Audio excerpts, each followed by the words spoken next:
Hi guys, welcome back to AS study group.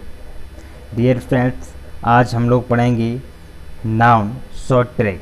ठीक है, इसमें सिर्फ आपको शॉर्ट ट्रिक से बताएंगे जो आपसे पेपर में पूछा जाता है और कोई फालतू की बात नहीं बताएंगे। आपने अभी तक नाउन पढ़ा होगा बिल्कुल स्टार्टिंग से, पहले डेफिनेशन, फिर नाउन ऑफ टाइप्स, कितने टाइप्स होते, कितने प्रकार की, ये सारी चीज़ें मैं नहीं बताऊंगा। बिल्कुल मैं वो बताऊंगा जो आपके पेपर में आएगा। ठीक है, जो पेपर के लिए है उसी से रिलेटेड सब कुछ बताऊंगा। सिर्फ आपको एक बार समझा दूंगा बोल के। ठीक है, और मैं कराऊंगा वो जो हम आपको पढ़ाने जा रहे हैं, जो आपके लिए बिल्कुल लाभदायक है, आपके लिए बहुत ही महत्वपूर्ण रहेगा ये टॉपिक। तो सबसे पहले आपको पता होना चाहिए नाउन नाउन किसे कहते हैं या नाउन क्या है। ठीक है, इसके बारे में अगर ये आपने नहीं पढ़ा है तो आपको समझ में नहीं आएगा। ये तो आपने क्लास 5 से लेकर 12th तक पढ़ा होगा जरूर नाउन। ठीक है, नाउन को हिंदी में बोलते हैं संज्ञा। ठीक है, अब बात आती है कि नाउन कितने प्रकार के होता है। ठीक है, नाउन की डेफिनेशन क्या होती है। तो ये चीज़ आप बहुत पहले से पढ़ रहे हैं, तो ये चीज़ मैं सारी चीज़ें नहीं बताऊंगा। मैं वो बताऊंगा जो आपके लिए है, जो आपके लिए काम आने वाली चीज़ है वो चीज़। ठीक है, नाउन की डेफिनेशन आप खुद लिख लें और पढ़ लें। ठीक है, तो मैं आपको वह कराने जा रहा हूँ जो आपके लिए बहुत ही महत्वपूर्ण होगा। देखो, नाउन की डेफिनेशन आपको पता ही होगा, a noun is the name of person, place और थिंग्स। ठीक, वही होती है। अब बात करते हैं कि नाउन कितने प्रकार का होता है। तो नाउन होता है 5 प्रकार का। कौन कौन सा होता है? सबसे पहले होता है प्रॉपर नाउन। ठीक है, उसके बाद आता है आपका कॉमन नाउन। ठीक है, कॉमन नाउन के बाद आता है आपका कलेक्टिव नाउन। कलेक्टिव नाउन के बाद आता है मटेरियल नाउन, और मटेरियल के बाद एब्स्ट्रैक्ट नाउन। तो सबसे पहले बात करते हैं प्रॉपर नाउन। ठीक, अगर हिंदी जानना चाहें तो इसे कहते हैं व्यक्तिवाचक संज्ञा, कॉमन नाउन कहते हैं जातिवाचक संज्ञा, और कलेक्टिव नाउन कहते हैं समूहवाचक संज्ञा, और मटेरियल नाउन कहते हैं पदार्थवाचक संज्ञा, एब्स्ट्रैक्ट नाउन कहते हैं भाववाचक संज्ञा। ठीक है, ये तो रहे आपके नाउन के 5 प्रकार। ये आप लिख लें जैसा मैंने बताया है, वीडियो आप पुनः देख लें। आप ये लिख लें लिखना चाहे तो, नहीं तो जो मैं कराने जा रहा हूँ तो इसे आप देखिएगा, जो आपके लिए बहुत ही काम की चीज़ है। तो सबसे पहले नंबर 1 की बात करते हैं प्रॉपर नाउन, जिसे हम व्यक्तिवाचक संज्ञा कहते हैं। ठीक है, तो इसकी बताओ डेफिनेशन भी लिखाऊँ तो टाइम काफ़ी ज़्यादा लगेगा। ठीक है, वैसे डेफिनेशन होती है इसकी, a proper noun gives the name और title of a particular place, things और आइडिया। इस प्रकार से आप डेफिनेशन लिख सकते हैं। लेकिन मैंने क्या बताया आपको शॉर्ट ट्रिक। तो शॉर्ट ट्रिक क्या है इसमें, आप याद रखें प्रॉपर नाउन में क्या, नेम मतलब किसी का नाम, प्लेस या किसी का स्थान, थिंग मतलब सोच। ठीक है, इच्छा ये कह सकते हैं। अब कैसे हुआ सर जी? तो देखिए ऐसे होगा। अभी मैंने एग्जाम्पल लिया, देखो, अंजलि लिव्स इन दहेली। ठीक है, अंजलि कहाँ रहती है? अंजलि दहेली में रहती है। अब आपको पता करना कि प्रॉपर नाउन कैसे है ये देखो, अगर किसी का नाम आ जाए तो बात क्या है, प्रॉपर है, या किसी का स्थान आ जाए तो बात प्रॉपर है, या कोई बात आ जाए या कोई ऐसी सत्य घटना आ जाए तो वो बात प्रॉपर है। जैसे अंजलि किसी का नाम है, ये बात तो क्लियर है, नाम है किसी का, ये बात प्रॉपर हो गई। दहली एक स्थान है, ये भी बात प्रॉपर हो गई।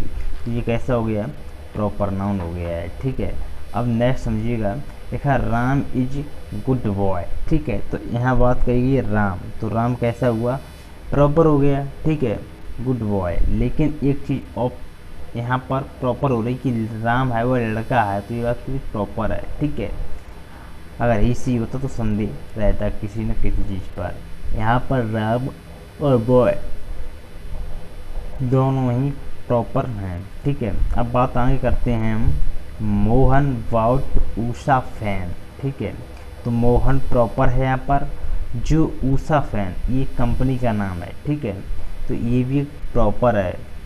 तो ये ऊषा और मोहन दोनों प्रॉपर नाउन हैं। तो इस प्रकार से आपको वहाँ पर छांटना होगा कौन सा प्रॉपर है कौन सा क्या है। अभी कुछ एग्जाम्पल्स हम करवा देंगे और एक साथ, तो वहाँ पर आपको बता देंगे तो आपको समझ में आ जाएगा आगे। अब बात करते हैं हम जातिवाचक संज्ञा यानी कि कॉमन नाउन। ये क्या होता है कॉमन नाउन, ठीक है। पर्सन की बात कर लें, जैसे मैन हुआ। अब कोई आदमी है तो उसे मैन ही बोलेंगे, ठीक है। अब कोई स्त्री है तो उसे वुमेन, स्टूडेंट है, कोई डॉक्टर है, ठीक है। डॉक्टर देखो इंसान भी हो सकता है, मतलब पुरुष भी हो सकता है, स्त्री भी हो सकता है, ठीक है। तो इसलिए ये कॉमन व्यक्ति आ जाते हैं। और इंसान कई तरीके के, तो जो मैन है तो वो ड्राइवर भी हो सकता है, डॉक्टर भी हो सकता है, ठीक है, टीचर भी हो सकता है। ऐसे वुमेन ड्राइवर भी हो सकती है, ऐसा नहीं, वुमेन काफ़ी हैं जो हमने देखा ड्राइव करते हुए, ठीक है। अब बात करते हैं कॉमन प्लेस, ठीक है। कॉमन प्लेस कैसे हुआ, जैसे मान लीजिए आप मंदिर कैसे सार्वजनिक स्थान है, ठीक है। इस सार्वजनिक का मतलब है कि कॉमन, यहाँ सब लोग जा सकते हैं, ठीक है। कोई सा मंदिर हो उस पर हर कोई व्यक्ति जा सकता है, ठीक है। अब बात करते हैं स्कूल, किसी भी स्कूल में कोई भी पढ़ने जा सकता है, ठीक। अब बात करते हैं ऑफिस, कोई भी ऑफिस, हर ऑफिस में व्यक्ति जा सकता है, ठीक, इसे ऐसा काम है। अब बात करते हैं कॉमन थिंग्स। अब थिंग्स कैसे, जैसे बुक है, मेरी सोच है कि यह किताब यहाँ पर टेबल पर रखी हुई है, ठीक है। और टेबल है, फैन है, ये मतलब नॉन थिंग्स चीज़ें हैं ऐसी, ठीक है। जैसे आपका मान ले मोबाइल फ़ोन है तो ये कैसी थिंग्स ये हो गए हैं। अब थोड़ा एग्जाम्पल के जरिए से बताना चाहूँगा कि कॉमन पर्सन प्लेस तो आपने पहचान ली थी। तो जैसे Ram reach in the school, ठीक है, राम स्कूल में पढ़ने जाता है, ठीक है। अब स्कूल शब्द है, ये बात तो कॉमन है कि स्कूल कोई भी हो सकता है। अगर स्कूल का नाम दिया army public school, national public school, अगर नाम दे दिए तो बात प्रॉपर हो गई, ठीक है। अगर राम शब्द है यहाँ पर तो ये कैसा प्रॉपर नाउन हो गया, ठीक है। स्कूल कोई भी हो सकता तो ये कॉमन नाउन हो गया। समझ में आया नहीं आया है तो कमेंट जरूर ठोक दो, ठीक है। लाइक कर दो, वीडियो शेयर कर दें आप। अब आगे हम बात कर लेते हैं कलेक्टिव नाउन की। हिंदी बोलें तो समूहवाचक संज्ञा, ठीक है। कैसे, कोई भी ग्रुप हो यानी कलेक्शन हो, ठीक है, आर्मी हो, टीम हो, पार्लियामेंट हो, प्लेटफॉर्म हो, क्लास हो, क्राउड हो, तो इसे हम ग्रुप बोलते हैं, ठीक है।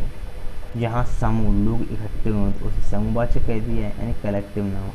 आगे है आई सा ए टीम ऑफ प्लेयर्स, मैंने एक टीम में खिलाड़ियों को देखा, ठीक है। आई सा ए टीम ऑफ प्लेयर, मैंने एक खिलाड़ियों की टीम को देखा है। इस प्रकार से आगे है एग्जाम्पल भी समझते चलें साथ ही साथ। वी वेटेड, ठीक है, we waited and actually for the jury to come to a verdict, ठीक है। अभी देखिए कैसे हुआ, अब समझो मेरी तरफ से, देखो ध्यान दो। किसी ग्रुप की बात कही जाए, ठीक है, या किसी स्थान की बात कही, यहाँ ज्यूरी है, ये जज होते हैं 4 5 6, तो उनका ग्रुप होता है तो उसे हम ज्यूरी बोलते हैं। तो यहाँ ज्यूरी शब्द आ गया, समझो ये कॉमन नाउन है। कैसा नाउन है, कॉमन नाउन है ये, ठीक है। इसी प्रकार से या प्लेयर्स आ जाए, आर्मी आ जाए, पुलिस आ जाए, ये सब क्या है, एक समूह है ये सब।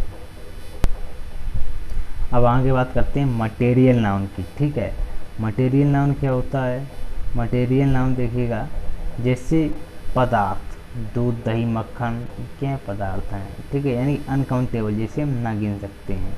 जैसे कॉपर हुआ, क्या कॉपर को आप गिन लोगे, वहाँ तो किलो में तोली जाती है, 1 किलो कॉपर, 2 किलो। इसी प्रकार से सिल्वर, ठीक है, चाय 1 कप, 2 कप, 4 कप, तो ये मतलब कैसी है, चाय आपको गिन तो सकते नहीं है, ठीक है। चाय को अंदाज से 200 ग्राम 250 ग्राम के अंदर डाल दीजिए, ठीक है। इसी प्रकार से चाय की पत्ती समझो, चाय की पत्ती आधा किलो आपने ले ली, क्या उसमें गिनेंगे 1 दाने 2 दाने चाय की पत्ती हो, ऐसा नहीं करेंगे, ठीक है। इसीलिए अब लीजिए वाटर, ठीक है। तो वाटर में क्या है कि पानी है, तो पानी आप नापेंगे तो आएगी नहीं कि 1 बूंद 2 बूंद, तो पानी तो गिलास भर देंगे कि पानी चाहिए तो 1 गिलास आप दे देंगे, ठीक है। तो ये हुआ आपका पदार्थवाचक। अब समझिए एग्जाम्पल कैसे, हनी, हनी शब्द है तो हनी होता शहद, पता होना चाहिए, ठीक है।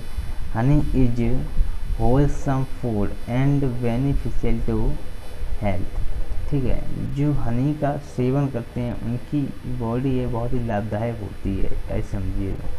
ठीक है, तो यहाँ पर पदार्थ है हनी, तो ये क्या हो गया, पदार्थवाचक संज्ञा। आगे देखें, अब्स्ट्रैक्ट नाउन कहते हैं भाववाचक संज्ञा। ठीक है, क्या कहते हैं, भाववाचक संज्ञा। तो देखिएगा भाव कैसे हुआ, जैसे क्वालिटी, किसी की क्वालिटी करना। ठीक है, condition, action, bravery, pride, childhood, ठीक, इस प्रकार से। मतलब कैसे, किसी भी कंडीशन कैसी हो तो भाव आया कि बीमार है, चलो उसके भाव आया, अब देखने चल। इसी प्रकार कोई एक्शन है तो वही उस देखो इसके भाव कितने उठ गए हैं। ठीक है, कल का अगर इतना एक्शन में आपके सामने खड़ा है तो ऐसे को हम कहते हैं अब्स्ट्रैक्ट नाउन यानी भाववाचक संज्ञा।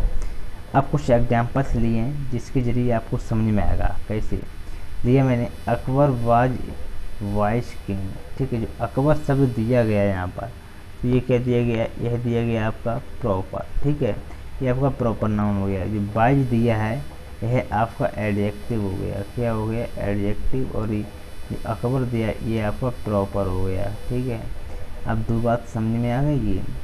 आगे देखिए, लिखा है किंग। ठीक है, राजा कोई भी हो सकता है, तो ये कैसी बात हो गई है, कॉमन। ठीक है, अब तीनों चीज़ें आपके प्रश्न समझ में आ गई। अकबर कैसा, प्रॉपर हो गया, वाइज आपका एडजेक्टिव हो गया, किंग आपका कॉमन हो गया। बात सीधी सी थी, समझ में आया कि नहीं, बिल्कुल शॉर्ट ट्रिक है, ये ट्रिक है, आपको समझ में 100% आया होगा। ठीक है, एक बार लाइक कर दें और कमेंट बॉक्स में कमेंट करके ज़रूर बताएं। देखिए आगे, Tommy is a good boy. ठीक है, टॉमी एक अच्छा लड़का है, तो यहाँ टॉमी शब्द आया तो ये प्रॉपर बात हो गई। ठीक है, अब बॉय ये कॉमन बात हो, लड़का कोई भी हो सकता है अगर टॉमी का नाम लिया जाए। ठीक है, कोई भी हो सकता है, टॉमी नाम ले, बात प्रॉपर हो गई है एकदम। आगे देखें, temple is a beautiful building. ठीक है, टेम्पल की बिल्डिंग बहुत ही सुंदर है। ये कैसा नाम है पूछा है, देखो टेम्पल है तो सॉरी ताजमहल है, तो ये बात क्या हो गई, प्रॉपर हो गई है। ठीक है, ब्यूटीफुल आपका एडजेक्टिव हो गया है, और बिल्डिंग है, बिल्डिंग कोई भी हो सकती थी, ये कॉमन हो गया। ठीक है, इसी प्रकार से आगे देखते हुए चलेंगे। October is the 10 month of the year. ठीक है, अक्टूबर साल का 10वां महीना है। ठीक है, नेक्स्ट देखिए, the Qutub Minar is in Delhi. ठीक है, कुतुब मीनार कैसी है, प्रॉपर है, पता है कि इंडिया में कुतुब मीनार एक है। ठीक है, अब इन दिल्ली, दही कैसा है, दिल्ली आपका स्थान है। ठीक है, तो ये बात प्रॉपर हो गई है। अगर ये लिखे सिटी लिखा जाता तो ये बात कॉमन हो जाती। अब दिल्ली नाम दे दिएगा तो क्या हुआ, प्रॉपर बात हो गई यहाँ पर। आगे देखिए, लिखा है Ranchi is the capital of Jharkhand. Ranchi है, एक ही है। ठीक है, तो बात कैसी हो गई है, प्रॉपर हो गई है। ठीक है, कैपिटल ये कैसा है, कैपिटल कोई भी हो सकती है, तो कॉमन हो गया है। ठीक है, तो अब झारखंड, झारखंड है तो ये कैसा हो गया, बिल्कुल प्रॉपर हो गया, तो ये प्रॉपर है। नेक्स्ट है, वनाउस is a situated on the bank of river Ganga. ठीक है, जो लिखा हुआ यहाँ पर है कि वनवास इज सिचुएटेड। ठीक है, जो बनारस है कहाँ बसा हुआ है, गंगा नदी के किनारे पर बसा हुआ है। तो अब जो बनारस शब्द है ये, तो ये बात तो प्रॉपर होगी कि बनारस कैसा प्रॉपर है। ठीक है, अब दिखा है सिचुएटेड मतलब स्थान है। ठीक है, जहाँ पर बसा हुआ, कहीं पर बसा हो सकता था। ठीक है, बनारस। लेकिन अब बात ये कह रही गंगा रिवर, तो ये कैसा हो गया, गंगा रिवर प्रॉपर। अगर रिवर पर छोड़ी थी, नदी कोई भी हो सकती है, गंगा से जोड़ती तो कैसा हो गया, प्रॉपर हो गया। ठीक है, तो दोस्तों यह वीडियो आपको कैसा लगा है, अगर अच्छा लगा हो तो कमेंट बॉक्स में कमेंट जरूर कर दीजिएगा। आपको मैं फिर मिलता हूँ नेक्स्ट वीडियो में, तब तक के लिए जय हिंद, जय भारतीय सेना।